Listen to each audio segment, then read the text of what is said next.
আশা করি অনেকেই চিনতে পারছেন। আমি আপনাদের এই মাঠে ছোট সময়ে কোরআন তেলাওয়াত করছি এক মাহফিলে, হয়তো অনেকের মনে থাকতে পারে। আর যিনি এখানে এই মাদ্রাসার মুহতামিম হাফেজ মাওলানা মোহাম্মদ ইউনুস সাহেব, উনি সম্বন্ধে আমার ফুফা হয়। উনি অনেক মেহনত করতেছেন এই মাদ্রাসার জন্য। আমরা দোয়া করি সব সময় আল্লাহ পাক রব্বুল আলামিন যেন এই মাদ্রাসাকে কবুল এবং মঞ্জুর করেন। সকলেই বলি আল্লাহুম্মা আমিন। আমার উস্তাদ তুল্য, আমার বাবার বন্ধুবর, অনেক ওলামায়ে কেরাম এখানে আছেন। ওনাদের সামনে কথা বলার মতো যোগ্যতা আমার নাই, এখানে বসারই যোগ্যতা নাই, কিন্তু আপনাদের মহাব্বতে বসেছি। আমার অনেক মুরব্বী দাদা সমতুল্য আপনারা নিচে বসে আছেন, আমি উপরে। এটা বড় বেয়াদবি, কিন্তু শুধুমাত্র পরিবেশ এবং কোরআনের কারণে আমি এখানে বসেছি।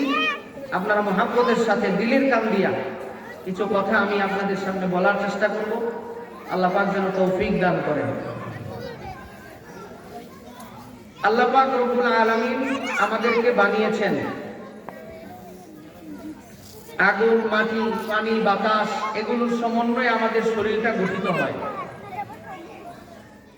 কিন্তু এই শরীরটা টিকে থাকে কিসের ভিত্তিতে?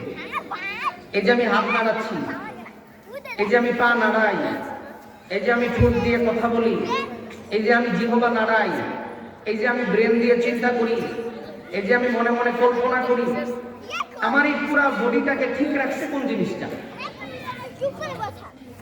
আমার এই পুরা বডিটার অস্তিত্ব ঠিক রাখছে হলো রূহ। কি? রূহ। যেদিন এই রূহ বের হয়ে যাবে, ওইদিন আমার হাত চলবে, পা চলবে, কিছুই চলবে না। সবকিছু নিস্তেজ হয়ে যাবে, সবকিছুর চলাচল বন্ধ হয়ে যাবে। রূহটা যে ছিল, এর একটা আসর 2-3 দিন পর্যন্ত থাকবে।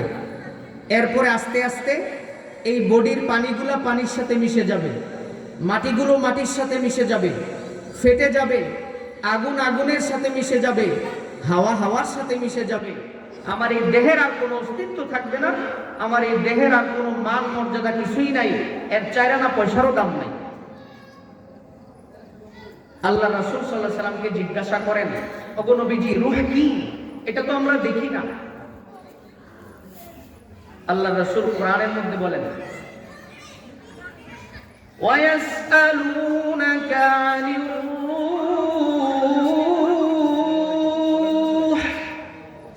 কুলির রূহু মিন আমরি রাব্বি। বিশ্বনবী জনাবে মুহাম্মদুর রাসূলুল্লাহ সাল্লাল্লাহু আলাইহি ওয়াসাল্লামকে জিজ্ঞাসা করা হয়, নবীজি রূহ কি? নবীজি বলেন, রূহ হলো আল্লাহ রাব্বুল আলামিনের পক্ষ থেকে একটি আমর, একটি আদেশ। সুবহানাল্লাহ। এই রূহ আমার পুরো শরীরটাকে টিকায় রাখছে, আমার পুরো শরীরের কায়নাতকে টিকায় রাখছে একটা রূহ।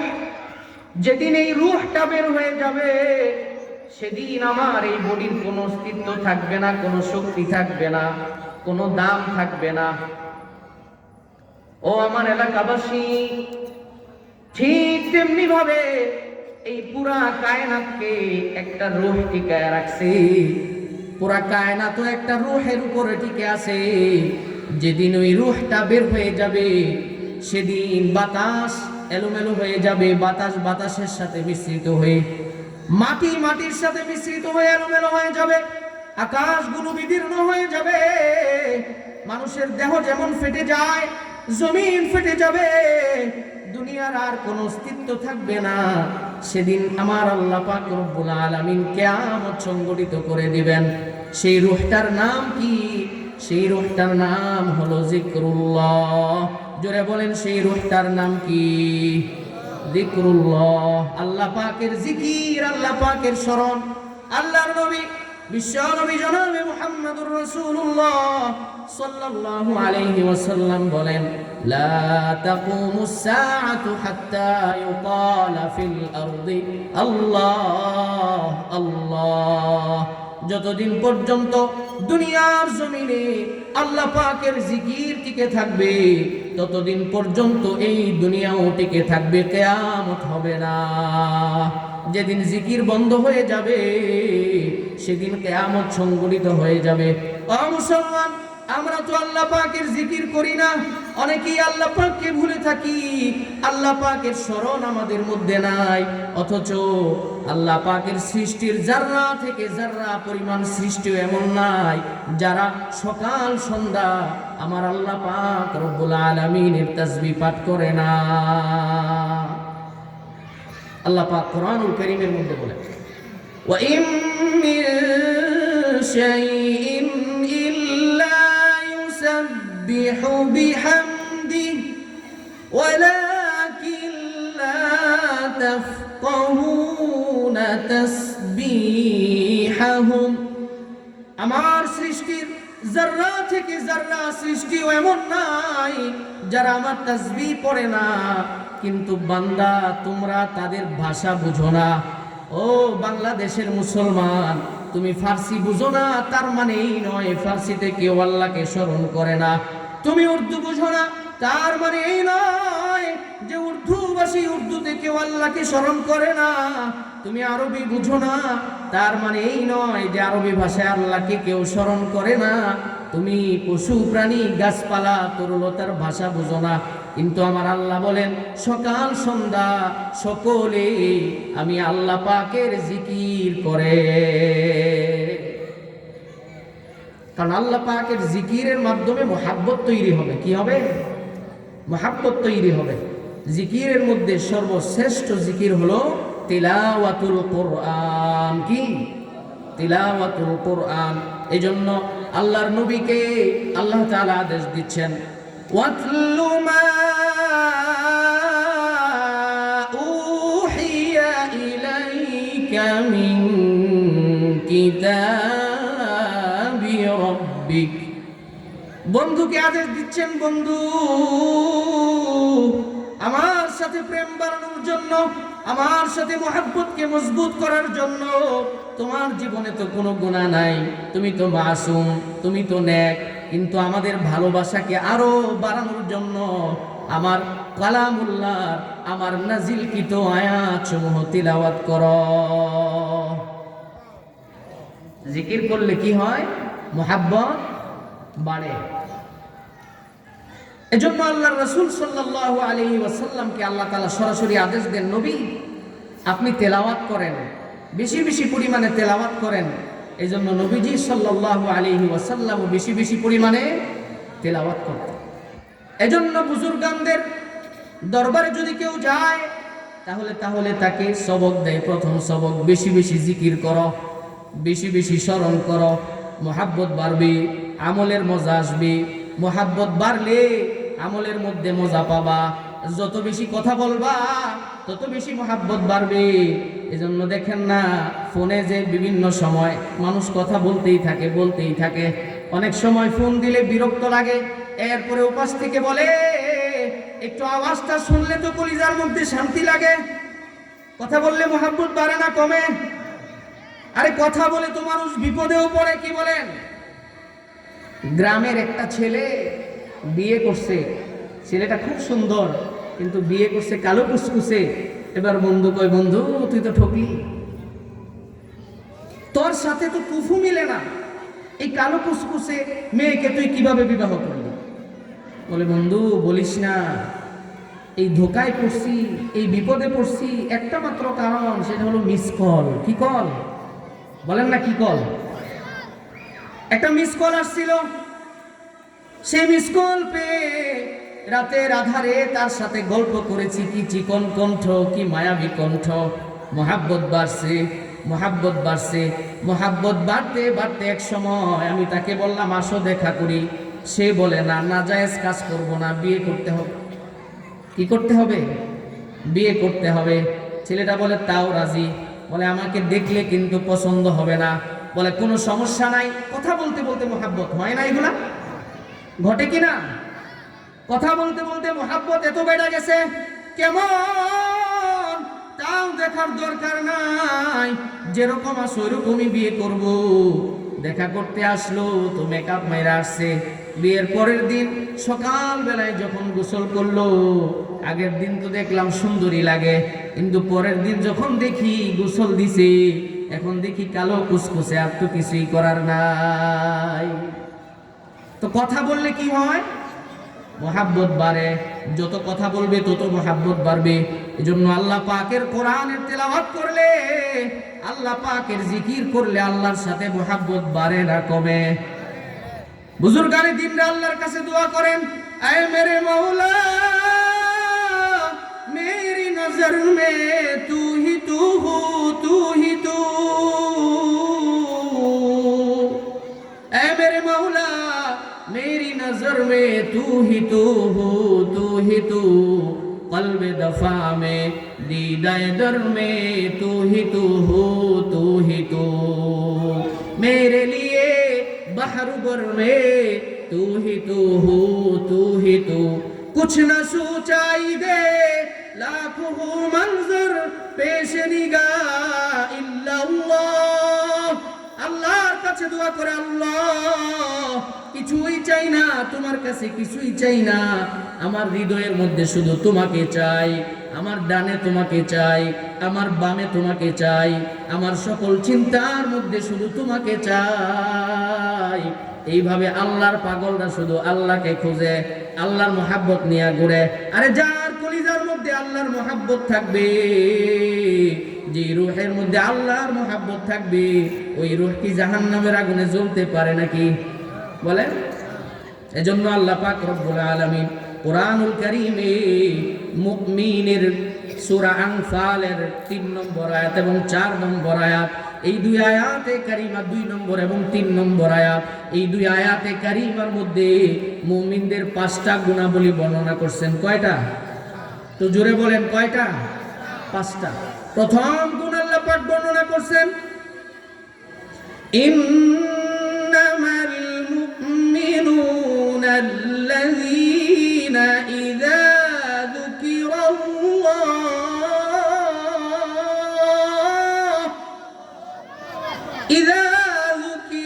যুকিরাল্লাহু ওয়াজিলাত কুলুবুহুম। আমার আল্লাহ পাক রব্বুল আলামিন মুমিনের 5টা গুণ সূরা আনফালের 2 নম্বর থেকে 3 নম্বর আয়াত পর্যন্ত 5টা গুণ আমার আল্লাহ পাক রব্বুল আলামিন বর্ণনা করেছেন।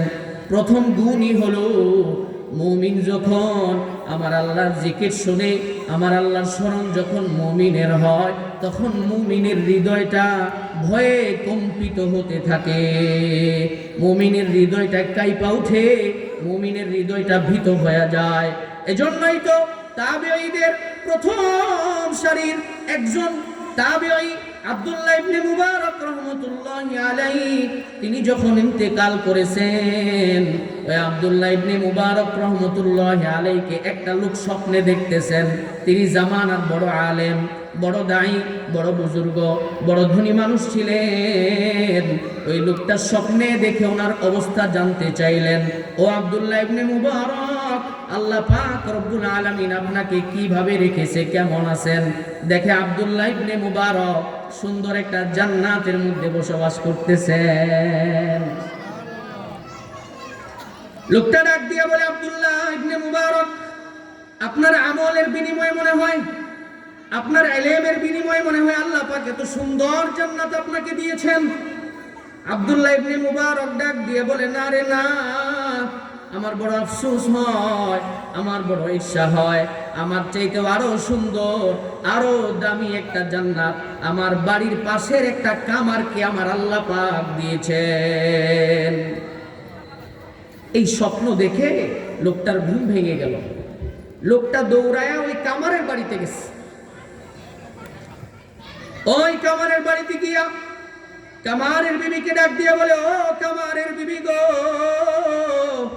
পর্দার আড়াল থেকে হলেও আমার প্রশ্নের জবাব দাও। তোমার স্বামী কামার ছিল, কি এমন আমল করেছে যে আমলের বিনিময়ে আব্দুল্লাহ ইবনে মুবারকের চাইতেও দামি জান্নাত পেয়েছে? আমাকে একটু বলো না গো। বিবি ডাক দিয়া বলে, আমার স্বামী তো তেমন কোনো আমল জানতো না, অল্প কয়টা সূরা মুখস্থ ছিল, ওই কয়টা সূরা দিয়ে নামাজ আদায় করতেন, তেমন কোনো আমল ছিল না। কিন্তু আমলের জন্য আফসোস এবং চাহিদা ছিল। কি ছিল একটু বলেন? আফসোস এবং চাহিদা। আব্দুল্লাহ ইবনে মুবারক দিনের বেলায় প্রচন্ড গরমের কারণে তো নামাজ ওইরকম নফল নামাজ ঘরের মধ্যে আদায় করতে পারতেন না। দিনের বেলায় প্রচন্ড গরমের কারণে ওই কামার আগুন পুড়ায়া লোহার কোনো কাজ করতে পারতেন না, এত গরম। রাতের বেলায় কাজ করতেন। রাতের অন্ধকারে যখন দিনের এই গরমের তাপ একটু কমতো, ওই তাপ কমার পরে তিনি আগুন পোড়ায়া লোহার কাজ শুরু করতেন। আর দেখতেন আব্দুল্লাহ ইবনে মুবারক রহমতুল্লাহি আলাইহি সাদে দাঁড়ায়া আল্লাহ পাকের মুহাব্বতে নামাজে দাঁড়ায় আছেন, নফল নামাজ আদায় করতেন। কি নামাজ? নফল নামাজ আদায় করতেন। এই অবস্থা দেখে ওই কামার বড় আফসোস করতো আর কামতো, প্রভু গো, আব্দুল্লাহ ইবনে মুবারকের মতো যদি আমাকেও ইলম দিতা, আব্দুল্লাহ ইবনে মুবারকের মতো যদি আমাকেও সম্পদ দিতা, তাহলে তো আমার আজকে কাজ করতে হতো না। আমিও তো দাঁড়ায়া দাঁড়ায়া তোমার জন্য নফল নামাজ পড়ে সারা রাত কাটায়া দিতাম। আর বিবি বলে, আব্দুল্লাহ ইবনে মুবারকের জামানার ওই কামারের কথা বিবি বলে, আমার স্বামী যখনই আজান শুনতো, আজান শোনার পরে লোহাটা যদি পিছনে থাকতো, সামনে আনার মতো কোনো ক্ষমতা তার ছিল না। আল্লাহর ডাক শোনার সঙ্গে সঙ্গে পিছন দিয়ে ওই লোহাটা ছেড়ে দৌড়ায়া মসজিদে চলে যাইতেন। 5 ওয়াক্ত নামাজের আহ্বান শোনার পরে আমার স্বামী দুনিয়ার আর কোনো কাজ করতেন না, ধরতেন না, ছুঁইতেন না, সঙ্গে সঙ্গে আল্লাহর ইবাদতের জন্য নামাজে চলে যাইতেন। এটাকেই বলে হৃদয়ে কম্পন হওয়া, এটাকেই বলে আল্লাহর স্মরণ হওয়ার সাথে সাথে দিল কেঁপে ওঠা, আল্লাহর ভয়ে কম্পিত হয়ে যাওয়া, যেটা ওই কামারের মধ্যে ছিল। যার কারণে আল্লাহ পাক রব্বুল আলামিন ওই জামানার ওলি আব্দুল্লাহ ইবনে মুবারক কেমন, ধরেন শাইখুল হাদিস আল্লামা আজিজুল হক রহমতুল্লাহি আলাইহি আরেকটা সাধারণ রিকশাওয়ালা, যদিও 10টা শাইখুল হাদিসকে যদি এক পাল্লায় রাখা হয় আব্দুল্লাহ ইবনে মুবারকের সমমান হবে না। এমন বড় ব্যক্তি স্বপ্নে দেখলেন এই ইবাদতের আফসোস আর মুহাব্বত আর চাহিদা থাকার কারণে আমার আল্লাহ পাক রব্বুল আলামিন উনার চাইতে দামি জান্নাত দান করেছেন। সুবহানাল্লাহ। বাড়ি যেয়ে বললেন, কষ্ট নিয়েন না, কত বড় দামি কথা। তাহলে মুমিনের প্রথম বৈশিষ্ট্য আমার আল্লাহ পাক রব্বুল আলামিন বর্ণনা করলেন, ইন্নামাল মুমিনুনা আল্লাযীনা ইযা যুকিরাল্লাহু ওয়াজিলাত কুলুবুহুম। আল্লাহর স্মরণ হওয়ার সাথে সাথে যার দিলটা ভয়ে কেঁপে উঠবে, কম্পিত হবে, যার দিলটা উলটপালট হয়ে যাবে আল্লাহর ভয়ে, যে স্থির থাকতে পারবে না, সে হলো মুমিন। সে কি? মুমিন। 2 নম্বর গুণ আমার আল্লাহ পাক রব্বুল আলামিন বলেন,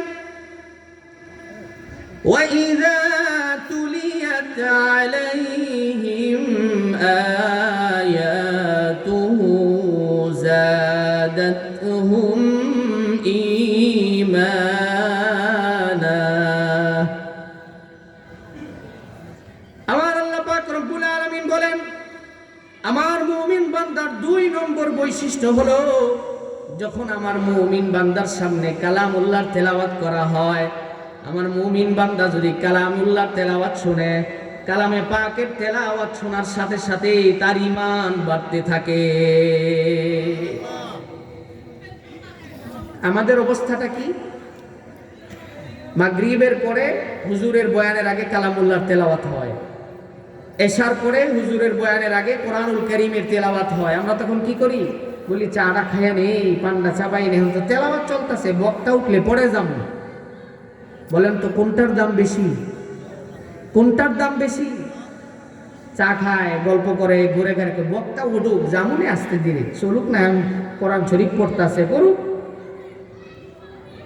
অথচ এটা সাধারণ কোনো কালাম নয়, এটা তো এমন কালাম, ওই কাফের লাবিব কবি নবীজির কাছে গেছেন, নবী গো, আপনি নাকি সুন্দর সুন্দর কবিতার মতো কি আবৃত্তি করেন, এটা বলে আল্লাহর বাণী, এটা বলে সৃষ্টিকর্তার বাণী, আমাকেও শোনান।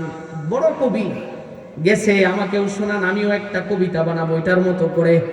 আল্লাহর রাসূল সাল্লাল্লাহু আলাইহি ওয়াসাল্লাম মুস্কি মুস্কি হাসে, বলে লাবিব তুমি বানাবা, আর মনে মনে বলে কোশ্চিন কালেও পারবা না। বড় কোনো সূরা শোনাই নাই, সূরা কাউসার ছোট্ট একটা সূরা শুনিয়ে দিয়েছেন লাবিবকে। ইন্না আ'তাইনাকাল কাউসার ফাসাল্লি লিরাব্বিকা ওয়ানহার ইন্না শানিআকা হুয়াল আবতার। ছোট্ট সূরাটা লাবিবকে শোনাইছে, লাবিব বানাও। লাবিব তো থমকে গেছে, সম্ভব না, মা হাযা কাউলুল বাশার, এটা কোনো মানুষের কথা নয়। ওয়াল্লাহ কসম কে লাবিব বলেন না না না, পারবো না, এটা কোনো মানুষের বাণী হতে পারে না। সঙ্গে সঙ্গে কালিমা পড়ে মুসলমান হয়ে গেছেন।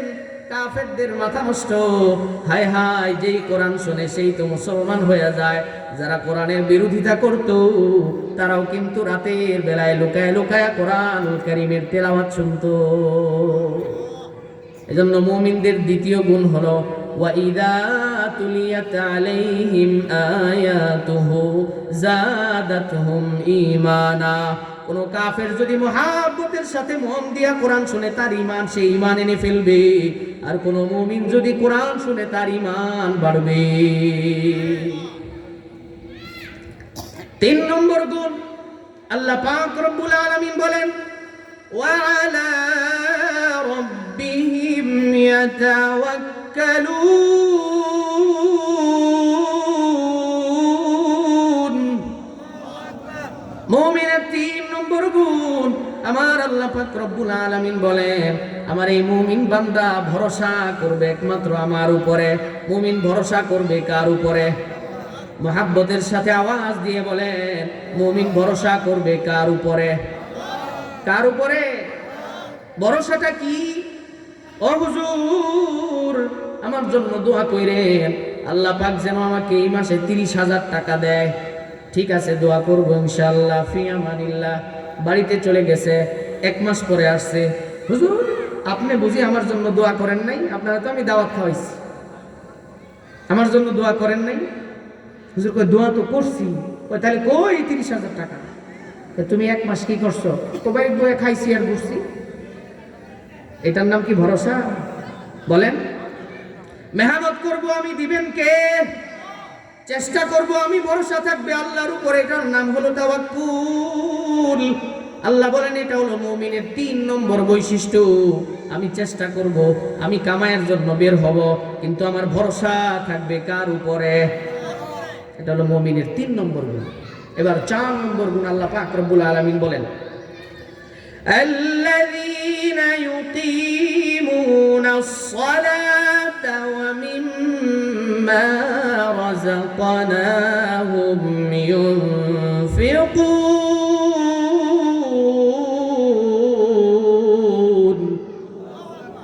আমার আল্লাহ পাক রব্বুল আলামিন বলেন মুমিনের 4 নম্বর বৈশিষ্ট্য হলো আল্লাযীনা ইউকিমুনাস সালাহ। মুমিন নামাজ কায়েম করবে। নামাজ কায়েম করা কি? আমি এশারের নামাজ জামাতের সাথে পড়ছি, এটা কায়েম করা, এটা আদায় করা। আমার আদায় করা হলো, যদি জিজ্ঞাসা করা হয় আজকে কি আপনার সন্তানকে নামাজের হুকুম দিয়েছেন কিনা, খেয়াল রাখছেন কিনা, সন্তান নামাজ পড়লো কিনা, যদি আপনার বিবির ব্যাপারে জিজ্ঞাসা করা হয় আপনার বিবি নামাজ পড়ছে কি পড়ে নাই, খেয়াল রাখছেন কিনা, আপনার প্রতিবেশী কয়জন নামাজি কয়জন নামাজ পড়ে না। কারণ নামাজ হলো ঈমান আর কুফরের মধ্যে পার্থক্যকারী বস্তু। যে নামাজ পড়ে তার ঈমান প্রকাশ হয়, যে নামাজ পড়ে না তার কুফর সাবেত হয়। এই ফিকির আমার মধ্যে আছে কিনা? যদি জিজ্ঞাসা করার পরে জবাব হয় না, শুধু আমি পড়ছি, আমার বিবি পড়ছে কিনা খবর নাই, আমার সন্তান পড়ছে কিনা খবর নাই, আর আমি যে পড়ছি সুন্নত ছিল কিনা খবর নাই, ওয়াজিব ঠিক ছিল কিনা খবর নাই, আমার হাবিব মুহাম্মাদুর রাসূলুল্লাহ সাল্লাল্লাহু আলাইহি ওয়াসাল্লাম কিভাবে নামাজ পড়ছে আমি ওইভাবে পড়ারও খবর নাই, তাহলে নামাজ কায়েম হয় নাই। আল্লাহ পাক রব্বুল আলামিন বলেন আল্লাযীনা ইউকিমুনাস সালাহ। নামাজ কায়েমকারী হবে মুমিন। ওয়া মিম্মা রাযাকনাহুম ইউনফিকুন, আর আমার মুমিন বান্দাকে আমি আল্লাহ পাক যে রিজিক দিব এর থেকে আমার বান্দাটা খরচ করবে। মুফাসসিরিনে কেরাম এর ব্যাখ্যা করেন যে কোন জিনিসটা কতটুকু খরচ করবে, এর একটা ব্যাখ্যা হলো যাকাত। যে আল্লাহ পাক রব্বুল আলামিন আমাকে যে সম্পদ দিয়েছেন ওই সম্পদের 40 ভাগের 1 ভাগ ওইটা আমার না, ওইটা অন্য হকদারের। ওই হকদারের কাছে পৌঁছানো হলো আমার জিম্মাদারি। আমার আল্লাহ আমাকে যা দিয়েছেন ওই জিম্মাদারি আদায় করবে মুমিন। এর একটা ব্যাখ্যা হলো এটা। আর একটা ব্যাখ্যা হলো মুমিন দুনিয়াতে যত সাদাকা করে সমস্ত প্রকার সাদাকার ব্যাপারে বলা হয়েছে ওয়া মিম্মা রাযাকনাহুম ইউনফিকুন। আমার আল্লাহ পাক আমাদেরকে যে সম্পদ যে রিজিক দিয়েছে ওই আল্লাহর দেওয়া রিজিক থেকে মুমিন খরচ করে। সূরা আনফালের 2 এবং 3 নম্বর আয়াত, এই 2 আয়াতে মুমিনের 5টা বৈশিষ্ট্য বর্ণনা করছেন কে? এরপরে আল্লাহ পাক বলেন এই 5টা গুণ যার মধ্যে আছে, উলাইকা হুমুল মুমিনুনা হাক্কান লাহুম দারাজাতুন ইনদা রাব্বিহিম ওয়া মাগফিরাতুন ওয়া রিজকুন কারীম। এই 5টা বৈশিষ্ট্য যার মধ্যে আছে আমার আল্লাহ বলেন সেই হলো প্রকৃত মুমিন। আর দুনিয়াতে কেউ তাকে দাম দেখ কেউ না দেখ কোনো সমস্যা নাই, আমি আল্লাহর কাছে রয়েছে তার জন্য ক্ষমা এবং উত্তম সম্মানজনক রিজিক। আমি আল্লাহর কাছে তার মর্যাদা অনেক বেশি বাড়তেই থাকবে। এই গুণ যার মধ্যে থাকবে, যার মধ্যে আমি আল্লাহর স্মরণ হওয়ার সাথে সাথে যার হৃদয়টা কম্পিত হবে, তিলাওয়াত শুনলে যার ঈমান বাড়বে, আল্লাহর সাথে মুহাব্বতের মাধ্যমে যার সম্পর্ক আরো গাঢ় হইতে থাকবে, আরো মজবুত হইতে থাকবে, যারা নামাজ কায়েম করবে, আমি আল্লাহর দেওয়া সম্পদ থেকে যারা খরচ করবে, এই গুণগুলা যার মধ্যে থাকবে, আল্লাহ পাক রব্বুল আলামিন বলেন আমার এই বান্দারা হলো প্রকৃত মুমিন। এরপরে সূরা তাওবার 71 নম্বর আয়াতে আল্লাহ পাক রব্বুল আলামিন মুমিনের আরো কিছু গুণ বর্ণনা করেন। আল্লাহ বলেন ওয়াল মুমিনুনা ওয়াল মুমিনাতু বা'দুহুম আউলিয়াউ বা'দ। মুমিনের গুণ হলো মুমিন মুমিনের সাথে পরস্পরে বন্ধুত্ব স্বরূপ সম্পর্ক রাখে।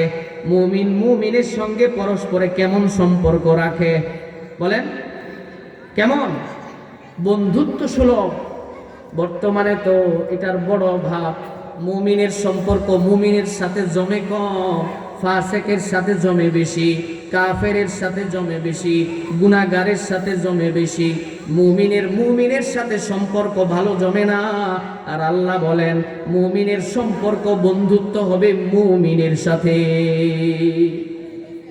ইয়া'মুরুনা বিল মা'রুফ, মুমিন সৎ কাজের আদেশ করবে। ওয়া ইয়ানহাউনা আনিল মুনকার, মুমিন অসৎ কাজ থেকে বাধা প্রদান করবে। ওয়া ইউকিমুনাস সালাহ, আবার এখানেও আল্লাহ পাক রব্বুল আলামিন ওই আগের গুণ বর্ণনা করতেছেন। মুমিন নামাজ কায়েম করবে। কি কাম করবে? ইব্রাহিম আলাইহিস সালাতু ওয়াস সালাম যিনি আল্লাহর খলিল ছিলেন তিনিও আল্লাহর কাছে দোয়া করছেন, আল্লাহ রাব্বি জাআলনি মুকিমাস সালাতি ওয়া মিন যুররিয়্যাতি রব্বানা ওয়া তাকাব্বাল দুআ।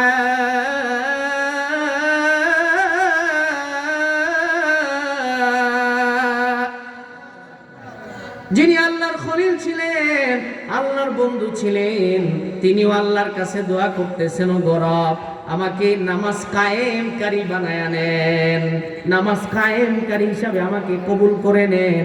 শুধু আমাকেই না, আমার বংশধর আত্মীয় স্বজনকেও নামাজ কায়েমকারী হিসাবে আপনি কবুল করে নেন। ওগো আল্লাহ, আপনি আমার দোয়াকে কবুল করেন। কে দোয়া করতেছে? ইব্রাহিম খলিল। এখানেও আল্লাহ পাক আবার এই গুণ বর্ণনা করলেন, ওয়ায়ুকিমুনাস সালাহ, নামাজ কায়েম করে, ওয়ায়ুতুনাজ যাকাত, ওই আগের গুণ আবার বর্ণনা করলেন, যাকাত আদায় করে, ওয়ায়ুতিউনাল্লাহ ওয়া রাসূলা, আল্লাহ এবং তার রাসূলের অনুসরণ করে। সুবহানাল্লাহ বলে।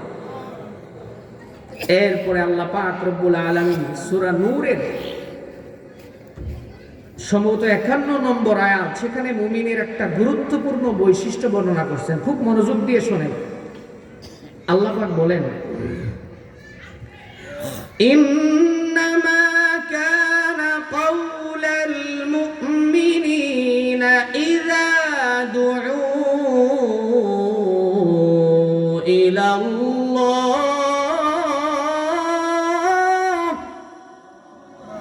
ইযা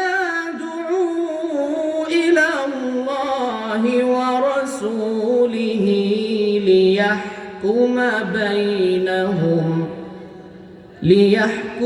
بينهم أن يقولوا سمعنا وأطعنا। আমার আল্লাহ পাক বলেন, মুমিনের জন্য যখন আমার আল্লাহ পাক রব্বুল আলামিনের কোনো বিধান চলে আসে, তখন মুমিনের কথা থাকে কি, মূল জিনিসটা কি? সামি'না, শুনলাম, ও আতা'না, মেনে নিলাম, দ্বিতীয় আর কোনো প্রশ্ন নাই। নবীজি সাল্লাল্লাহু আলাইহি সাল্লামের কাছ থেকে যা শুনছে কোনো প্রশ্ন নাই, কোনো যুক্তি নাই, শুনলাম আর মানলাম। এটাই হলো মুমিনের গুণ। আল্লাহর নবী, বিশ্ব নবী জনাবে মুহাম্মদুর রাসূলুল্লাহ সাল্লাল্লাহু আলাইহি ওয়াসাল্লাম নামাজ আদায় করতেছেন। আল্লাহর নবী একদিকে ফিরা নামাজ আদায় করতেছেন, নামাজের মধ্যে হঠাৎ করে আরেক দিকে ঘুরে গেলেন। সঙ্গে সঙ্গে পিছনের সব সাহাবীরা কোনো প্রশ্ন ছাড়া আরেক দিকে ঘুরে গেছেন। সামি'না ওয়া আতা'না, যা শুনে, নবীজি থেকে যা দেখে তারা তাই করে, কোনো প্রশ্ন নাই। আচ্ছা, নবীজি একদিকে ফিরে নামাজ পড়তেছিলেন, আরেক দিকে ঘুরলেন কেন? কারণ নবীজি নামাজ পড়তেছিলেন, যে কেবলা ছিল বাইতুল মুকাদ্দাস ছিল ইসলামের প্রথম কেবলা, কি বাইতুল মুকাদ্দাস, ওদিকে ফিরে নামাজ পড়তেছিলেন। এরপরে ঘুরে গেলেন। যখন আল্লাহ পাকের হুকুম আসলো নামাজ আদায় অবস্থায়, আল্লাহর হুকুম আসলো, মুহাম্মদ এখন থেকে তোমার কেবলা হলো কাবা। জোরে বলি সুবহানাল্লাহ। আল্লাহর নবী, বিশ্ব নবী জনাবে মুহাম্মদুর রাসূলুল্লাহ সাল্লাল্লাহু আলাইহি ওয়াসাল্লাম যখন মক্কায় ছিলেন, খুব খেয়াল করেন কথাটা, যখন মক্কায় ছিলেন নামাজ আদায় করতে, তো কাবা শরীফের চতুর্দিকে দাঁড়ায় কিন্তু নামাজ আদায় করা যায়। নবীজি বাইতুল মুকাদ্দাসের দিকে ফিরে তো নামাজ আদায় করতে হবে, কিন্তু কাবাকে সামনে রেখে, যেদিক থেকে বাইতুল মুকাদ্দাস, কাবাও সামনে, বাইতুল মুকাদ্দাসও সামনে, সুবহানাল্লাহি ওয়া বিহামদি, কাবাও সামনে, বাইতুল মুকাদ্দাসও সামনে। কারণ নবীজির দিলের ভিতরে চাহাত ছিল, আমার কেবলা যদি কাবা হয়ে যাইতো। নবীজি কাবাকে সামনে রেখে বাইতুল মুকাদ্দাসের দিকে ফিরে কাবায় থাকা অবস্থায় নামাজ আদায় করেছেন। কিন্তু যখন মদিনায় গেছেন, তখন তো আর কাবা সামনে না, কাবা একদিকে, বাইতুল মুকাদ্দাস আরেক দিকে। আল্লাহ তো আল্লাহর হাবিবের দিলের অবস্থা বুঝে, আর আল্লাহর ফয়সালা তো আল্লাহর কাছে আছে। আল্লাহর হাবিব বাইতুল মুকাদ্দাসের দিকে ফিরে নামাজ আদায় করতেছে, হুকুম আসার সঙ্গে সঙ্গে কাবার দিকে ঘুরে গেলেন। আপনারা যারা মক্কা মদিনায় যাবেন, দেখবেন একটা মসজিদ আছে, নাম হলো মসজিদে কিবলাতাইন, দুই কেবলা বিশিষ্ট মসজিদ, দুই দিকেই মিনার আছে। নামাজ কিন্তু কাবার দিকে হয়। এরপরেও দেখবেন মিম্বরটা অন্যদিকে স্মৃতি হিসাবে রেখে দিছে, যে ওদিক ফিরা আগে নামাজ পড়তো, এখন এদিকে ফিরে নামাজ আদায় করে।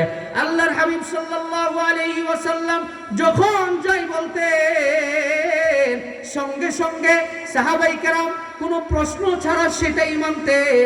এটা হলো মুমিনের গুণ। এজন্য মুমিন কোনো প্রশ্ন করবে না। হুকুম আসছে, সামি'না ওয়া আতা'না, শুনলাম আর মেনে নিলাম। যখন যে হুকুম আসবে কোনো দ্বিমত নাই, মানাই হলো মুমিনের গুণ। আল্লাহ পাক রব্বুল আলামিন আয়াত নাযিল করছেন, ইয়া আইয়ুহাল্লাযীনা আমানু লা তা'কুলুর রিবা। ও ঈমানদারেরা, তোমরা সুদ খাও না। বিধানটা কার?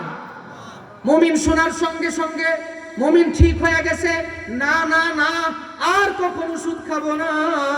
যে হুকুম আমার আল্লাহর তরফ থেকে আসছে, সঙ্গে সঙ্গে আমি এটা মেনে নিলাম। এটাই হলো মুমিনের বৈশিষ্ট্য। আল্লাহর রাসূল সাল্লাল্লাহু আলাইহি ওয়াসাল্লাম একবার মসজিদে নববীতে, তিরমিজি শরীফের 2305 নম্বর হাদিস, এই হাদিসের মধ্যে বর্ণনা করেন আল্লাহর নবী বিশ্বনবী মুহাম্মদুর রাসূলুল্লাহ সাল্লাল্লাহু আলাইহি ওয়াসাল্লাম সাহাবায়ে কেরামকে সামনে রেখে বলতেছেন, আমি 5টা কথা বলবো, মান ইয়াখুযু আন্নী হাউলাইল কালিমাত ফায়া'মালু বিহিন্না আও ইউআল্লিমু মান ইয়া'মালু বিহিন্না। আমি 5টা উপদেশ তোমাদেরকে শোনাবো। কে আছো আমার এই উপদেশগুলো গ্রহণ করবে এবং এর উপরে নিজে আমল করবে, আর এটা অন্যকে শিখাবা যাতে করে অন্যরাও আমল করতে পারে। একজন সাহাবী হাত উঠাইছে, যার নাম আবু হুরায়রা রাদিয়াল্লাহু তাআলা আনহু। বলেন তো কি নাম? আবু হুরায়রা রাদিয়াল্লাহু তাআলা আনহু। নবীজির ইন্তেকালের 4 বছর আগে ইসলাম গ্রহণ করছে। ইসলাম গ্রহণ করার পরে আল্লাহর নবী মুহাম্মদুর রাসূলুল্লাহ সাল্লাল্লাহু আলাইহি ওয়াসাল্লামকে মাত্র 4 বছর হায়াতে পেয়েছেন আবু হুরায়রা। অথচ হাজার হাজার হাদিস পাওয়া যায় আবু হুরায়রা রাদিয়াল্লাহু তাআলা আনহু থেকে। কেন? আরো বহু সাহাবীরা তো 10 বছর পেয়েছে, 15 বছর পেয়েছে, কিন্তু এই 4টা বছর তিনি ইলমের জন্য ওয়াকফ করে দিয়েছিলেন। যেমন নাকি মাদ্রাসার ছাত্ররা দুনিয়ার সব কাজ রেখে, অন্যান্য স্কুলের সন্তানেরা, ছোট ছোট ছেলেরা মায়ের হাতে খাবার খায়, মায়ের সাথে বিছানায় ঘুমায়, কিন্তু এই মাদ্রাসার তালিবুল ইলমরা, ছোট ছোট বাচ্চা, তাদেরও মনে চায় মার সাথে ঘুমাই। মার বিছানা ছেড়ে দিল, মায়ের হাতের খাবার ছেড়ে দিল। এই সব কষ্ট, ত্যাগ তিতিক্ষার কারণটা কি? কারণ তারা নিজের জীবনকে ওয়াকফ করেছে আল্লাহর কালামকে সিনায় নেওয়ার জন্য। এটা এমন কালাম, এটা এমন নূর, যেই নূরকে পাহাড় নেয় নাই। পাহাড় বলতেছে খাশিআম মুতাসাদ্দিআ, খাশিআম মুতাসাদ্দিআ, খাশিআ নিচু হয়ে যাওয়া। পাহাড় বলতেছে আমি নিচু হয়ে যাব, মুতাসাদ্দিআ আমি টুকরা টুকরা হয়ে যাব। গরমে গ্যাস ভিতরে থাকলে যেরকম ফেটে যায় গ্যাসের বোতল, যে অবস্থা হয়, এটা এমন নূর। মুতাসাদ্দিআ মানে এমন নূর যেটার কারণে পাহাড়ের মধ্যে গ্যাস তৈরি হয়ে এত মজবুত পাহাড় ভেঙে যাবে। সেই কোরআনকে আল্লাহর হাবিব সাল্লাল্লাহু আলাইহি ওয়াসাল্লামের সিনায় নিয়া এই তালিবুল ইলমরা আজকে সেই কোরআন অর্জনের জন্যই মাদ্রাসায় নিজেদের সময়কে ব্যয় করতেছে। ঠিক তেমনি ভাবে আবু হুরায়রা রাদিয়াল্লাহু তাআলা আনহু 4টা বছর ইলমের জন্য ওয়াকফ করে দিয়েছিলেন। এরকম এই তালিবুল ইলমদের মধ্যে যারা ইলমের জন্য নিজের জীবনকে ওয়াকফ করে দিবে, আজকে যেমন আবু হুরায়রাকে আমরা স্মরণ করছি, যুগ যুগ পরে তাদেরকেও পরের জামানার উম্মত স্মরণ করবে, তাদের জন্য দোয়া করবে, তাদের খিদমাতও কিয়ামত পর্যন্ত চলতে থাকবে। আল্লাহ পাক যেন কবুল এবং মঞ্জুর করেন, বলেন আমিন। তো আবু হুরায়রা রাদিয়াল্লাহু তাআলা আনহু হাত তুলছেন, ইয়া রাসূলুল্লাহ, ইয়া হাবিবাল্লাহ, আমি আবু হুরায়রা তৈরি। আবু হুরায়রার হাতটা নবীজি এইভাবে ধরলেন, দুইটা 5টা উপদেশ দিলেন। আদ্দা খামসা, 5টা উপদেশ। কয়টা? 5টা উপদেশ। আমাদেরও শোনার দরকার আছে, আমল করার দরকার আছে। আল্লাহর হাবিব বিশ্বনবী জনাবে মুহাম্মদুর রাসূলুল্লাহ সাল্লাল্লাহু আলাইহি ওয়াসাল্লাম বলেন, ইত্তাকিল মাহারিমা তাকুন আবাদান নাস। কে আসো আমি আল্লাহর সবচাইতে কাছের গোলাম হইতে চাও? কে আসো আমি আল্লাহর সবচাইতে প্রিয় বান্দা হতে চাও? কে আছো আমি আল্লাহর সবচাইতে নিকটতম গোলাম হতে চাও? তাহলে আল্লাহর নবী বলেন, ইত্তাকিল মাহারিমা, হারাম থেকে বাঁচো, হাতের হারাম থেকে বাঁচো, পায়ের হারাম থেকে বাঁচো, কানের হারাম থেকে বাঁচো, চোখের হারাম থেকে বাঁচো, অন্তরের হারাম থেকে বাঁচো, কামায়ের হারাম থেকে বাঁচো। সমস্ত হারাম থেকে যদি বাঁচতে পারো তাহলে দুনিয়ার জমিনে কে তোমাকে সম্মান দিল দেখার বিষয় না, কে তোমাকে ভালোবাসলো, কে তোমাকে মর্যাদা দিল দেখার বিষয় না। আল্লাহ বলেন তাকুন আবাদান নাস, সমস্ত মানুষের মধ্যে আমার শ্রেষ্ঠ গোলাম, শ্রেষ্ঠ বান্দা হিসাবে আমি তোমাকে স্বীকৃতি দেয়া দিব। 2 নম্বর, আল্লাহর রাসূল সাল্লাল্লাহু আলাইহি ওয়াসাল্লাম বলেন, আল্লাহর হাবিব জনাবে মুহাম্মদুর রাসূলুল্লাহ সাল্লাল্লাহু আলাইহি ওয়াসাল্লাম বলেন, ওয়ারদা বিমা কাসামাল্লাহু লাকা তাকুন আগনান নাস। আল্লাহর প্রত্যেকটা সিদ্ধান্তের উপরে, আল্লাহর সব ফয়সালার উপরে, ও বেগুনহাটির মুসলমান, দিলগাঁও গ্রামের মুসলমান, একটু আওয়াজ দিয়ে বলেন না, সমস্ত ফয়সালার ফয়সালাকারী কে? একটু আওয়াজ দিয়ে বলেন, সমস্ত ফয়সালার ফয়সালাকারী কে? কত অহংকারী ছিল, কোথায় গেল? এরকম কত অহংকারী থাকবে, অস্তিত্ব থাকবে না। এমনও মানুষ ছিল যাদের দম্বে, যাদের ভয়ে, যাদের ধমনীতে, যাদের আওয়াজে জমিনটা পর্যন্ত থরথর করে কাঁপতো। আজকে তার কবরের উপরে গরু প্রস্রাব করে, শিয়ালে পায়খানা করে, কুকুরে প্রস্রাব করে, ওই গরু ছাগল কুকুর খেদাইবার শক্তিও নাই। এজন্য আল্লাহ পাক রব্বুল আলামিন, আল্লাহর হাবিব সাল্লাল্লাহু আলাইহি ওয়াসাল্লাম বলেন, ওয়ারদা বিমা কাসামাল্লাহু লাকা তাকুন আগনান নাস। আল্লাহর সব ফয়সালার উপরে যে বান্দাটা সন্তুষ্ট থাকবে, আল্লাহ আমাকে একটা মাটির ঘর দিছে, আমার পাশে আরেকজন বিল্ডিং ঘর উঠাইছে, কোনো অসুবিধা নাই, আমার মালিক আমাকে মাটির ঘর দিয়া খুশি, তো আমি বান্দাও মাটির ঘর পায়া খুশি।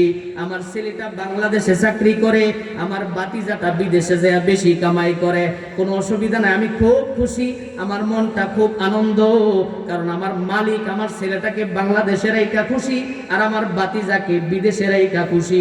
এইভাবে আল্লাহর সব ফয়সালার উপরে যারা বলে, আল্লাহ আমার দিকে মনে হয় দেখেন, আল্লাহ আমার এত কপাল পোড়া বানাইছে, সব সব মনে আল্লাহ খালি তার উপরে, সব কামাই হেই করে, হের পোলাই করে, হের নাতিনি করে,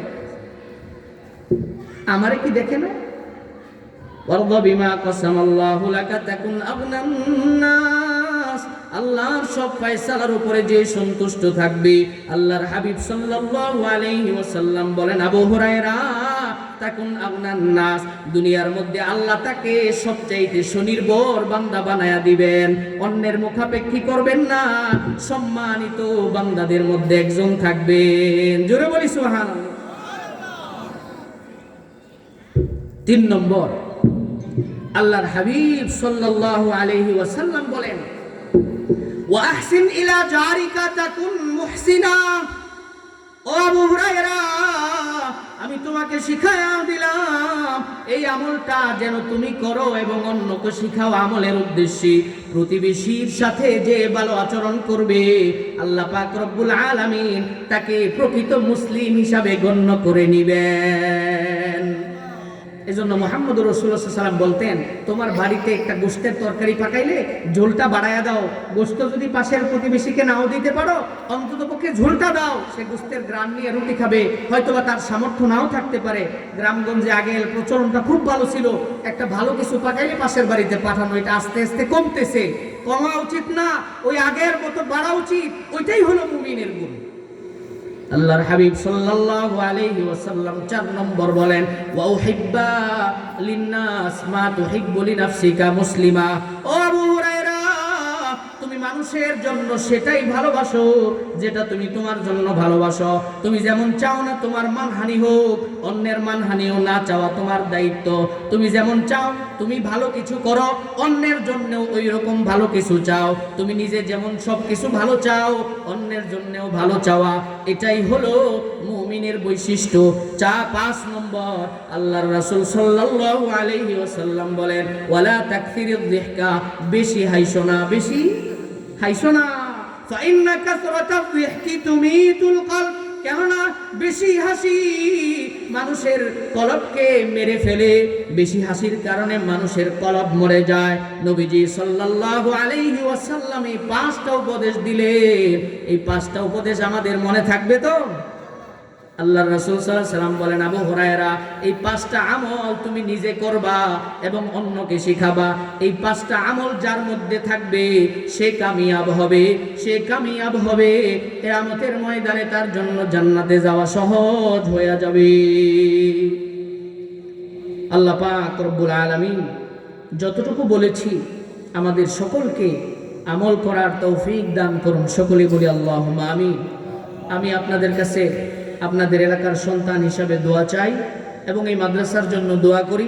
আল্লাহ পাক রব্বুল আলামিন যেন এই মাদ্রাসাকে কিয়ামত পর্যন্ত হেদায়েতের মার্কাজ হিসাবে কবুল করে নেন, বলেন আমিন। আমার জন্য দোয়া চাই, আমাকে যেন আল্লাহ পাক মৃত্যু পর্যন্ত কোরআনের খেদমত করার তৌফিক দান করেন। আর আপনাদের এলাকারই মাওলানা আব্দুর রাজ্জাক সাহেব, আমার আব্বা, উনি অসুস্থ, আমার আব্বার জন্য আপনাদের কাছে দোয়া চাই। আল্লাহ পাক রব্বুল আলামিন যেন আমার আব্বাকে সিহহাতে আফিয়া দান করেন, সুস্থতার সাথে ঈমানের সাথে হায়াতকে আরো বাড়িয়ে দেন। আল্লাহ পাক যেন কবুল এবং মঞ্জুর করেন, আমিন। ওয়া আখিরু দাওয়ানা আনিল হামদুলিল্লাহি রাব্বিল আলামিন। আসসালামু আলাইকুম ওয়া রাহমাতুল্লাহি ওয়া বারাকাতুহু। সম্মানিত তৌহিদি জনতা, 2 দিনব্যাপী ইসলামী মহাসম্মেলনের আজকের প্রথম দিনের আমাদের নির্ধারিত বক্তা হাফেজ মাওলানা কারি আরিফুর রহমান কাসেমি এতক্ষণ কোরআন ও হাদিসের আলোকে যে মূল্যবান বয়ান রেখেছেন, ইন্তেজামিয়া কমিটির পক্ষ থেকে হাফেজ মাওলানা কারি আরিফুর রহমান কাসেমি সাহেবকে মোবারকবাদ জানাচ্ছি।